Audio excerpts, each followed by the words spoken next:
A while loop in Python is a control flow statement that allows you to execute a block of code repeatedly for as long as the specified condition remains true. It's a powerful tool for solving problems where a specific task needs to be repeated until a certain condition is met or an external factor interrupts it. The general syntax is while condition, code block, and the loop will continue as long as the condition is true. However, if not properly designed, while loops can lead to infinite loops that consume system resources indefinitely. Let's consider a simple example of using a while loop with a counter variable.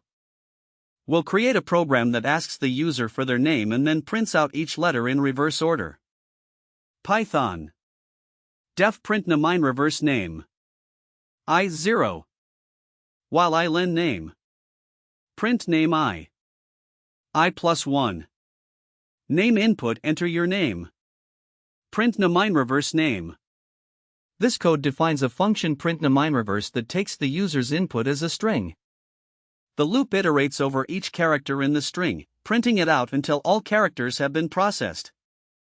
The key points here are: the loop condition I len name ensures we don't go beyond the end of the string. We increment the counter variable I at the end of each iteration to move on to the next character. This tutorial is brought to you by Malik Abualzait.